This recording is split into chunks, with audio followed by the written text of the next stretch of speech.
Knowledge Point Academy.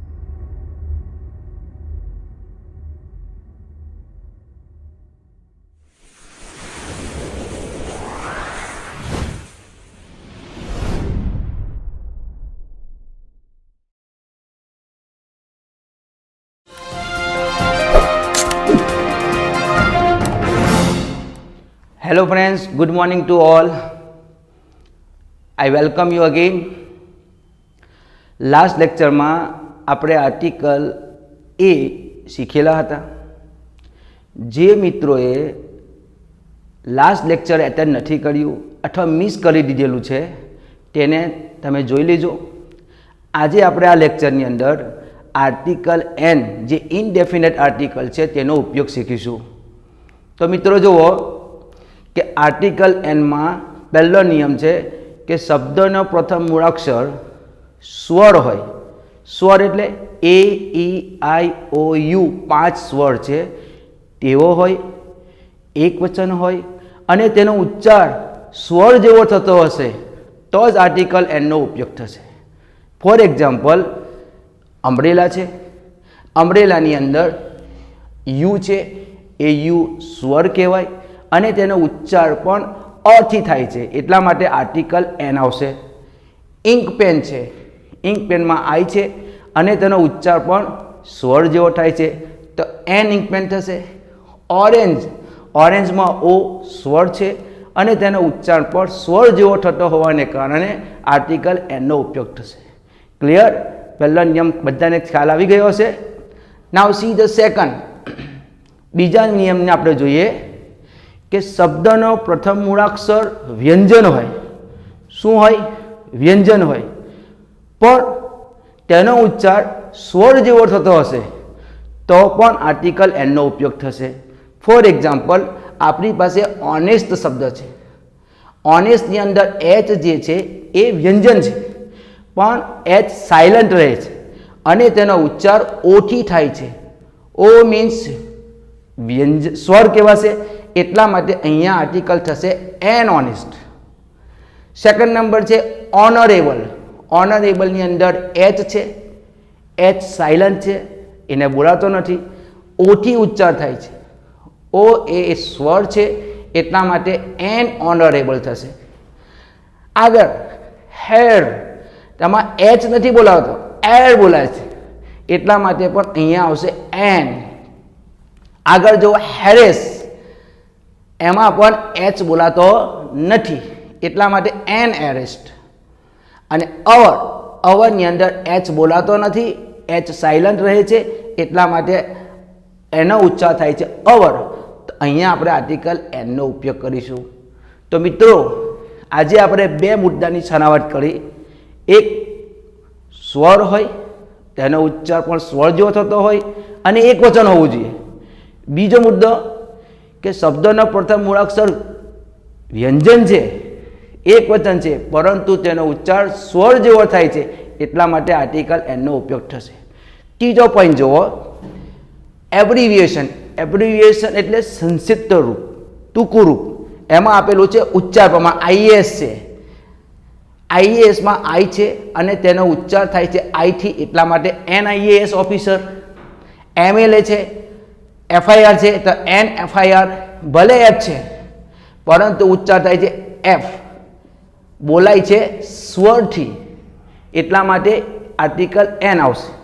MLA છે MLA પરંતુ ઉચ્ચાર થાય છે એમ એટલા માટે એ છે એટલે આવશે એન એમએલએ. આગળ જોઈએ એમપી. એમપીમાં પણ એમ છે, વ્યંજન છે પરંતુ તેનો ઉચ્ચાર એમથી થાય છે. એમ એટલે એ થાય છે એટલા માટે એન એમપી. એલએલબી જુઓ. એલએલબીમાં એલ અને એલ એ બંને વ્યંજન છે પરંતુ તેનો ઉચ્ચાર એથી થાય છે એટલા માટે એન એલએલબી. આગળ જુઓ એમઈ. એમએમાં એમ છે પણ ઉચ્ચાર એથી થશે. એમકોમમાં એમ છે, ઉચ્ચાર એથી થશે. એમએસસીમાં પણ ઉચ્ચાર એથી થાય છે. એમફિલમાં પણ ઉચ્ચાર એથી થાય છે, સ્વરથી થાય છે એટલા માટે આર્ટિકલ એનનો ઉપયોગ થશે. ઓકે, બધાને સમજ પડી? લાસ્ટ જુઓ, એક્સરે મશીન છે. એક્સરે મશીનમાં એક્સ છે અને તેનો ઉચ્ચાર પણ એથી થાય છે, એક્સ. અને એક્સ એટલે વ્યંજન સ્વર કહેવાશે, એટલા માટે અહીંયા આવશે an X-ray machine. Last point જુઓ કે એક્સક્લેમેટરી સેન્ટન્સ. એક્સક્લેમેટરી સેન્ટન્સ એટલે ઉદ્ગાર વાક્ય. ઉદ્ગાર વાક્યની અંદર પણ ઉચ્ચાર તમે કેવી રીતે કરો છો એના ઉપર આધારિત રહે છે. ઉદાહરણ જુઓ કે વોટ એન ઇન્ટરેસ્ટિંગ. જો આ ઇન્ટરેસ્ટિંગ છે, ઇન્ટરેસ્ટિંગમાં આઈ છે, આઈ એ સ્વર છે અને તેનો ઉચ્ચાર પણ સ્વર જેવો થાય છે અને એક વચન છે, એટલા માટે અહીંયા આર્ટિકલ એનનો ઉપયોગ થશે. સેકન્ડ એક્ઝામ્પલ જુઓ, what an exciting match it was. તો અહીંયા ઈ છે અને ઈનો ઉચ્ચાર એક્સ થાય છે, એ, એટલા માટે અહીંયા આર્ટિકલ એનનો ઉપયોગ થાય છે. સમજ પડી બધાને? આજનો આ જે ટોપિક આર્ટિકલ છે એન, ઇનડેફિનેટ પ્રોનાઉન્સ, અહીંયા આપણો પૂરો થાય છે. આર્ટિકલ એ અને એન અહીંયા પૂરો કરવામાં આવે છે. ફ્રેન્ડ્સ, આપણે આર્ટિકલ ઇનડેફિનેટ એ અને એન શીખી ગયા. તમને બધાને સમજ પડી જ ગઈ હશે. હવે મિત્રો, સૌથી અગત્યનો ટોપિક જે છે આર્ટિકલમાં, અને તે છે ડેફિનેટ આર્ટિકલ ધ. એને આપણે બોલી શકીએ ડી. એમાં દરેક ટોપિકને આપણે ઉદાહરણ સહ સમજીશું. ફોર એક્ઝામ્પલ, કે કોઈ પણ પદાર્થ હોય, પ્રાણી હોય કે વસ્તુ હોય, તેનો જો પ્રથમ વખત ઉલ્લેખ કરવામાં આવે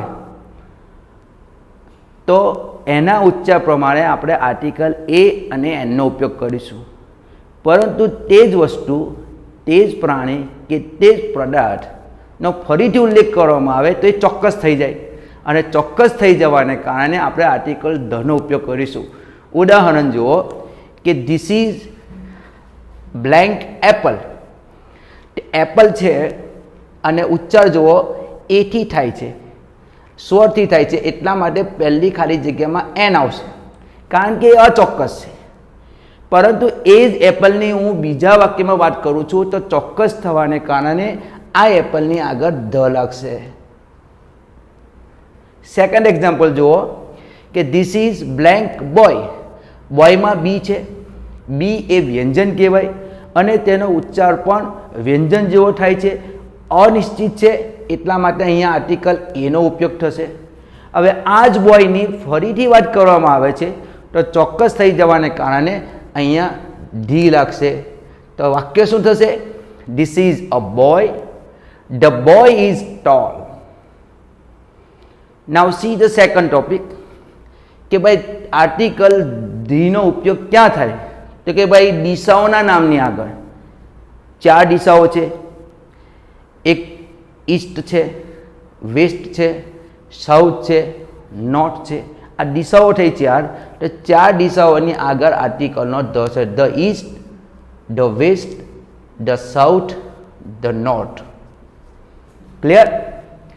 નાવ આપણે ત્રીજા ટોપિકની ચર્ચા કરીશું કે ભૌગોલિક સ્થાનના આગળ. ભૌગોલિક સ્થાન, કે ભાઈ નોર્થ પોલ એટલે ઉત્તર ધ્રુવ, સાઉથ પોલ એટલે દક્ષિણ ધ્રુવ, ઇક્વેટર એટલે વિષુવવૃત્ત. એ ભૌગોલિક પરિસ્થિતિ છે તો એના આગળ પણ આર્ટિકલ ધનો ઉપયોગ થશે. The north pole, the south pole, the equator. Next, વિશ્વની એક જ માત્ર વસ્તુ કે પ્રકૃતિના એકમાત્ર પદાર્થના નામની આગળ એની કમ્પેરિઝનમાં કોઈ નહીં હોય, એક જ અજોડ કહેવાશે. એમાં સન જુઓ, સન એક જ છે, અજોડ છે, તો પણ અહીંયા ધ લાગશે. મૂન છે, અજોડ છે, ધ લાગશે. Sky, the sky. Earth, the earth. અહીંયા તમે ઉચ્ચાર પર ના જશો, આ પ્રકૃતિની ચોક્કસ છે, અજોડ છે, એટલા માટે અહીંયા ધ લાગશે, ભલે એક વચન હોય. નંબર 5 જુઓ, ઐતિહાસિક ઇમારતોના નામની આગળ. ઐતિહાસિક ઇમારતોમાં તાજમહલ છે તો તાજમહલમાં આગળ ધી લાગશે, ધી તાજમહલ. વ્હાઇટ હાઉસ તો the white house. Red fort તો the red fort. Qutub Minar the Qutub Minar થશે.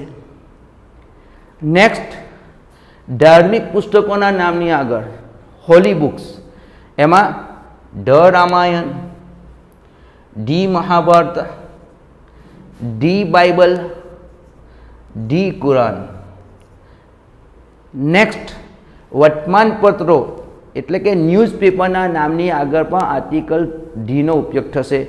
The Indian express, the times of India, અને એક છે ધ હિન્દુઝ, એના આગળ પણ આર્ટિકલ ધીનો વપરાશ થશે. તો મિત્રો, હમણાં આપણે 1, 2, 3, 4, 5, 6 અને 7 જે મુદ્દાઓ જે છે આર્ટિકલના ડીના, એને આપણી ચર્ચા કરી. હવે આપણે 8 નંબરનો નિયમ જોઈશું. તેમાં છે સુપરલેટિવ ડિગ્રીમાં વિશેષણની આગળ. આમ તો 3 પ્રકારની ડિગ્રી છે, એક પોઝિટિવ, એક કમ્પેરેટિવ અને સુપરલેટિવ. તો સુપરલેટિવ જ્યારે હોય અને તે વિશેષણ હોય તો તેના આગળ આર્ટિકલ ધીનો ઉપયોગ થશે. ફોર એક્ઝામ્પલ, અહીંયા મેં લખેલું છે ક્લેવરેસ્ટ. ક્લેવરેસ્ટ એ સુપરલેટિવ છે, તો the cleverest. Tallest, the tallest. Deepest, the deepest. Superlative ડિગ્રીમાં 1 પોઈન્ટ થયો. નંબર 2 જુઓ, બ્યુટીફુલ છે, બ્યુટીફુલની પહેલાં આવેલું છે મોસ્ટ. તો મોસ્ટની આગળ પણ આપણે ધીનો ઉપયોગ કરીશું, the most beautiful. Second example જુઓ, ઇન્ટરેસ્ટિંગ છે પરંતુ આગળ શું છે, મોસ્ટ છે, તો આર્ટિકલ ધીનો ઉપયોગ થશે, ધી મોસ્ટ ઇન્ટરેસ્ટિંગ. આગળ જુઓ ત્રીજો પોઈન્ટ, અહીંયા વર્સ્ટ છે. આ વર્સ્ટ જે છે એનો પોઝિટિવ રૂપમાં આવે છે બેડ, કમ્પેરેટિવ રૂપમાં આવે છે વર્સ, અને સુપરલેટિવ ડિગ્રીમાં આવે છે વર્સ્ટ. તો આ સુપરલેટિવ ડિગ્રી છે, તો એ સુપરલેટિવ ડિગ્રીમાં વર્સની આગળ ધીનો ઉપયોગ થશે. અને બેસ્ટ, આ બેસ્ટ તો આપણે બધાને ખબર જ છે, મોટાભાગે આવા શબ્દોનો આપણે ઉપયોગ કરતા જ હોય છે, પણ આપણને સમજ નથી પડતી કે અહીંયા ધી કેમ લાગે છે. અહીંયા જો બેસ્ટ છે, આ બેસ્ટ ક્યાંથી આવ્યું, તો કે ભાઈ એનો પોઝિટિવ ડિગ્રીમાં ગુડ થાય, કમ્પેરેટિવ ડિગ્રીમાં થશે બેટર, અને સુપરલેટિવ ડિગ્રી છે તેમાં બેસ્ટ. તો અહીંયા બેસ્ટ એ સુપરલેટિવ છે, એટલા માટે અહીંયા આર્ટિકલ ધીનો ઉપયોગ થશે. આપણે મોટાભાગે બોલીએ છીએ, શું બોલીએ છીએ, ઓલ, તો અહીંયા બોલીએ છીએ the best, all the best. તો બેસ્ટ એ સુપરલેટિવ છે, એટલા માટે આર્ટિકલ ધીનો ઉપયોગ થશે. હવે આગળ જુઓ, એક વાક્ય આપેલું છે મેં કે learn with me with blank easiest way. અહીંયા જુઓ, ઇઝી છે, ઇઝીનું કમ્પેરેટિવ રૂપ થાય ઇઝીયર, અને એનું સુપરલેટિવ થશે ઇઝીએસ્ટ. તો અહીંયા EST લાગ્યું, એ સુપરલેટિવ છે, એટલા માટે અહીંયા આર્ટિકલ ધીનો ઉપયોગ થશે. તો શું બોલાશે, learn with me with the easiest way. Next આગળ પોઈન્ટ જોઈશું આપણે કે ભાઈ ડબલ કમ્પેરિઝન, દ્વિગુણી તુલના કરવી હોય ત્યારે પેરેલલ ચાલતું હોય કે ભાઈ તમે આટલું કમાશો, જેટલું કમાશો તેટલું ખર્ચ કરશો, જેટલું વધારે વાંચશો એટલું વધારે કન્ફ્યુઝ થશો. તો અહીંયા પેરેલલ ચાલતું હોય છે. ભલે અહીંયા મોડ છે, એ મોડ જે છે એ મચનું કમ્પેરેટિવ છે, પરંતુ અહીંયા આર્ટિકલ ધીનો ઉપયોગ થશે. ધ મોર યુ અર્ન, તમે જેટલું વધારે કમાશો, ધ મોર યુ સ્પેન્ડ, એટલો વધારે ખર્ચો તમે કરશો. સેકન્ડ સેન્ટેન્સ જુઓ, બ્લેન્ક મોર યુ રીડ, તમે જેટલું વધારે વાંચશો, the more you read, the more you will confuse, તમે એટલા જ વધારે કન્ફ્યુઝ થશો. એટલે પેરેલલ ચાલતી હોય, આવું થશે તો આવું થશે. એટલા માટે ડબલ કમ્પેરિઝનમાં પણ આર્ટિકલ ધીનો ઉપયોગ થાય છે. અમુક વખત પરીક્ષાની અંદર આગળની બ્લેન્ક્સ તમને આપી દેશે જવાબ સાથે, પરંતુ બીજી બ્લેન્ક તમને આપશે. એટલે જરા વિચારીને લખવાનું છે એક્ઝામમાં કે ભાઈ આગળ ધ લખેલું છે, ભલે મોડ છે, પણ ધ લખાયેલું છે તો બીજા સેન્ટેન્સમાં પણ ધ જ આવશે. આગળ જુઓ, નેક્સ્ટ કે ક્રમવાચક સંજ્ઞાના નામની આગળ ક્રમ, પહેલો, બીજો, ત્રીજો, ચોથો, તો એના આગળ પણ આર્ટિકલ ધનો ઉપયોગ થશે. અહીંયા છે the first, the second, the third, the fourth.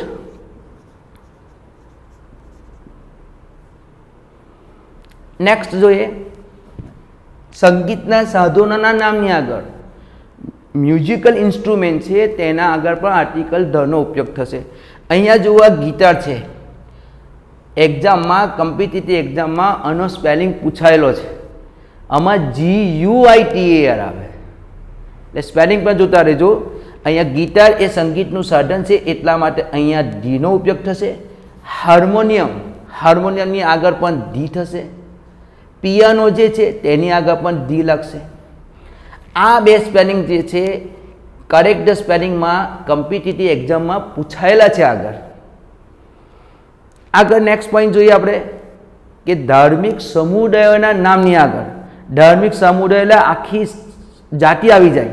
એના આગળ કે ભાઈ હિન્દુ છે તો હિન્દુની આખી જાતિ છે તો ધ હિન્દુઝ, મુસ્લિમ તો the Muslim, Christian the Christian, એવી રીતે જૈન્સ તો ધ જૈન્સ થશે. તો મિત્રો આપણે 1 થી લઈને 12 મુદ્દા ડેફિનેટ આર્ટિકલના શીખવાડ્યા. સમજ તમને બધાને પડી જ ગઈ હશે.